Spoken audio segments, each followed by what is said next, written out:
नमस्कार मित्रांनो, मी प्राध्यापक विश्वजित गायके तुम्हा सर्वांचं या चौथ्या असाइनमेंटमध्ये स्वागत करत आहे। या असाइनमेंटमध्ये आपण स्ट्रेंथ्स आणि वीकनेसबद्दल बोलणार आहोत। तर सर्वात आधी एक प्रश्न तुम्हाला पडला असेल की सर रेझ्युमेच्या बरोबर मध्यभागी स्ट्रेंथ आणि वीकनेस काय करतात? तर तुमच्या लक्षात येईल की बऱ्याच कंपनीजमध्ये टीम मॅनेजमेंटसाठी काही लोक लागतात, लीडरशिपसाठी काही लोक लागतात, त्यानंतर टाइम मॅनेजमेंटसाठी काही लोक लागतात। तर ते तुमच्यात आहे की नाही हे आपण आता तपासणार आहोत। बेसिकली याचे उत्तर खरे द्यायचे याचा मेन फायदा असा असतो की जर तो वीकनेस आपल्याला लवकर कळाला तर त्याबद्दल आपल्याला काम करायला वेळ मिळेल। पण बरेच जण चुकीचे अँगलनी ही टेस्ट देतात आणि उत्तर इम्प्रेस करण्याच्या हिशोबाने देतात। ती खूप चुकीची गोष्ट आहे मित्रांनो। मी तुम्हाला सोपं सांगतो, जो चांगला लीडर असतो तो कधी-कधी चांगला टीम प्लेयर नसू शकतो। त्याच्यानंतर जो चांगला टाइम मॅनेजमेंट बघतो तो मे बी चांगला टीम प्लेयर नसू शकतो। म्हणजे याच्यात बरेच प्रकार आहेत। तुम्ही सगळ्याच केसमध्ये तुम्ही टॉपला नाही राहू शकत। सो त्या स्ट्रेंथ्स आणि वीकनेस आपण जर आधीच ओळखल्या तर आपल्याला डबल फायदा होतो। कसा? आपल्याला स्ट्रेंथ्स वाढवता येतात आणि वीकनेस कमी करता येतात। तर त्याच अनुषंगाने आपण ह्या टेस्ट ठेवलेल्या आहेत आणि ह्या रेझ्युमेमध्ये थोड्याशा प्रमाणात एक दोन शब्द आपण इकडे तिकडे टाकणार आहोत। पण बेसिकली तुमचं एक व्यक्तिमत्व तुम्हाला याच्याने कळून येणार आहे आणि resume is all about that. तर आपण आता काय करणार आहोत की तुम्हाला इथे एक छान असाइनमेंट भेटणार आहे 4 नंबरची आणि त्यात ह्या सगळ्या गोष्टी लिहिलेल्या असणार आहेत। तर आता आपण असाइनमेंटकडे जाऊयात। असाइनमेंट देताना काही गोष्टी ज्या मूलभूत गोष्टी आहेत त्याच्यावर तुम्ही लक्ष द्यायचं आहे। मी त्याच्याबद्दल आता तुम्हाला सांगतो आहे। असाइनमेंट देताना डिस्ट्रॅक्शन रुपयाचंही नकोय। त्याचं मेन कारण आहे की जर तुम्ही डिस्ट्रॅक्टेड आहात, डोकं जर शांत नाहीये तर तुम्ही फास्ट उत्तर लिहिणार जे की अपेक्षित नाहीये। तुमच्या प्रश्न वाचल्यानंतर येणारा पहिला ऑप्शन तुम्ही सिलेक्ट केला पाहिजे आणि त्यासाठी तुमची माइंड एकदम सेटल्ड पाहिजे।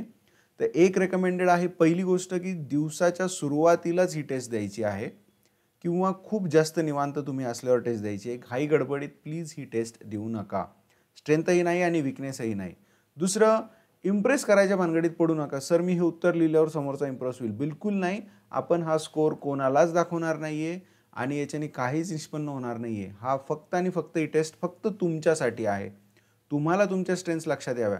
मला बऱ्याच दिवशी वाटायचं की मी खूप चांगला लीडर आहे, पण ज्यावेळेस मी स्वतः ही टेस्ट दिली होती माझ्या लक्षात आलं की लीडरशिपच्या क्वालिटीज आपल्याला याच्यात अजूनही दिसत नाहीयेत। टीम प्लेयर दिसल्या, पंक्च्युअल दिसल्या, पण टीम प्लेयर दिसत नाही। सो अशा काही गोष्टी असतात की ज्या आपल्याला वाटतात पण त्या नसतात। ती ही खरी टेस्ट आहे।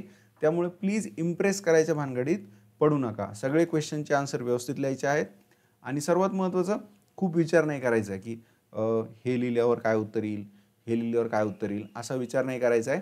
तर एकदम सोपं आहे आणि ही टेस्ट पूर्ण दिल्यानंतर तुम्हाला मार्क ॲज डन हे बटन दाबायचं आहे। मार्क ॲज डन हे दाबल्यानंतर तुम्हाला कमेंट म्हणून माझ्याकडून परत एकदा तुमच्या स्ट्रेंथ्स आणि वीकनेस दोन्ही येणार आहेत आणि त्या आल्यानंतर तुम्ही त्या कशा रेझ्युमेमध्ये टाकायच्या आहेत। ऑफकोर्स वीकनेस आपण टाकणार नाही रेझ्युमेमध्ये, बट स्ट्रेंथ कुठेतरी करिअर ऑब्जेक्टिव्हमध्ये किंवा कुठेतरी एखाद्या प्रोजेक्टमध्ये लपवता येणार आहे आपल्याला आणि त्या हिडन लाईन्समध्ये खूप छान एक इम्पॅक्ट त्याचा पडतो आणि त्याने आपण जास्त चांगले दिसतो कंपनीला। सो बेसिकली तुमच्या लक्षात आलं असेल की स्ट्रेंथ आणि weakness is not for all.